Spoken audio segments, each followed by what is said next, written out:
Hi everybody, welcome back. Today I'm going to change the bushing in my pool pump. The bushing's leaking, and I'll show you what I mean.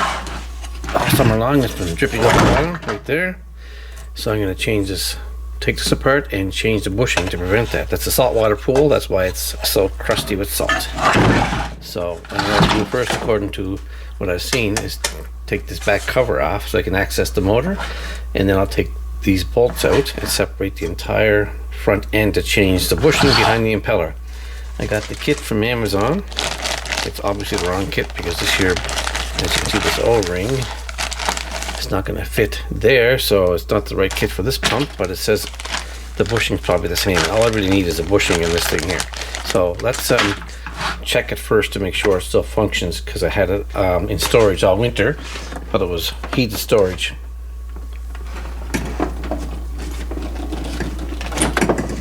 Gonna fire it up for a sec.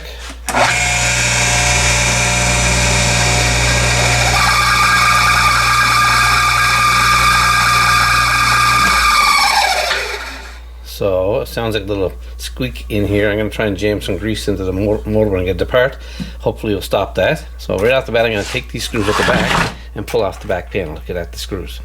On this particular motor, it's a Red Robinson. It's an SP2910 Hayward. I'll take those 3 screws out and pull off the back cover.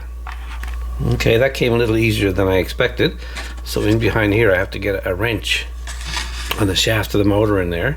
And first I'm going to take off these 4 nuts and separate the body from the motor.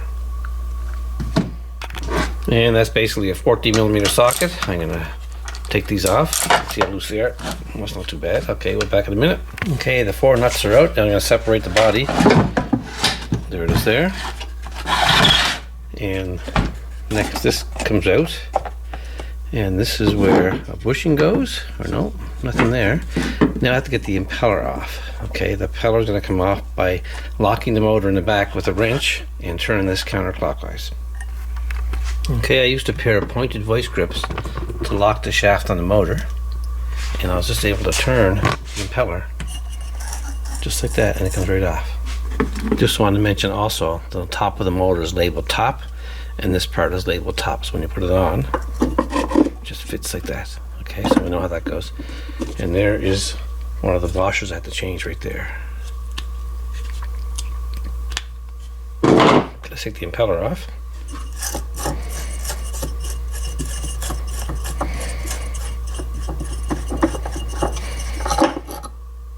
There's the impeller, and there's this thing here has to come off. I got one of them in the bag.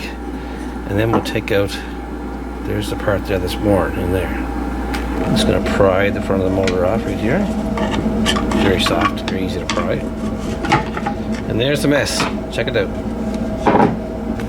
Okay, so I cleaned this up as much as I could. This is a bit of a little rust on there a little bit, so I buffed that up and I put some silicone on it, and I cleaned as much as I'm going to bother of the salt around the front. Now I'll get the base Pete, I'll get the other part and try and change the bushing. Okay, here's what I got in the new kit. I got this big washer. I think that goes nowhere in this machine, and this O-ring will not fit on my seal, but these might fit. This is a universal for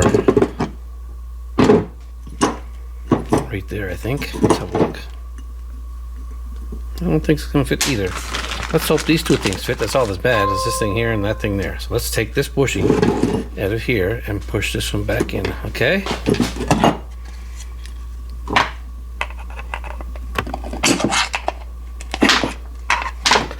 There it goes. Push it open the other side. And looks like the washer stayed in, okay? Let's take that out. There's what it looks like, and that's what's worn out. So let's clean that out and put the new one in. Okay, that's cleaned out, and I'll just press the new one in. That's all there is to that, and hopefully that'll stop the leak. And then this will go back on here, top, just like that, slip right on. Now this part here has a spring on it, so let's take that off and see how that goes. So the steel part, the black part's on top. Let's take it off. Steel parts on the bottom, and black parts on top. Okay, so let's clean this up too. Okay, so that just screwed right on there, not screwed but pressed right on, and that's it for that part. And this feels kind of scratchy, but I don't know what that means. So let's put the wrench in the back and put the impeller back on. Okay, now I'm screwing the impeller on, as you can see. Nice and snug. The wrench is holding it in place. There. I don't want to go any tighter than that. Okay, let's take this off. Give it a spin. Okay, we're back to normal. Feels nice. Okay, now I can see what part this here, maybe this part has to be changed here. Is that the right size? Yes. Because there I have another bushing, another piece of rubber seal here. And this one came with it. I'll clean it up first. Okay, cleaned it up, put a little bit of silicone on it. And I'll slide this on right nice. There we go. And this is labeled top, and the top is here.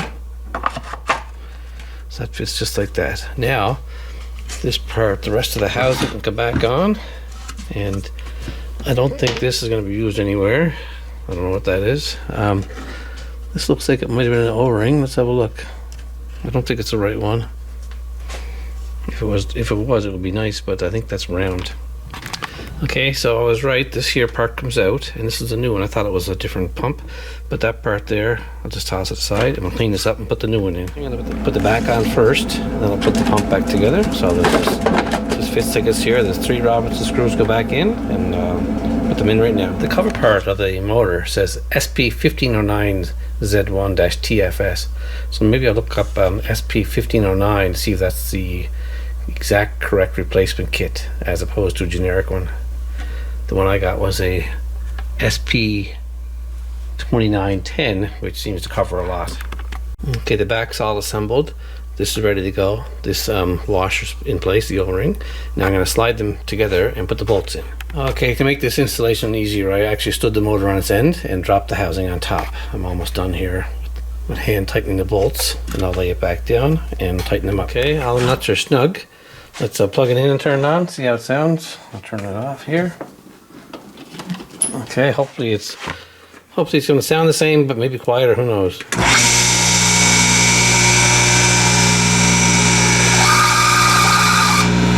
Ooh, that's better. I put a bit of Pro Lube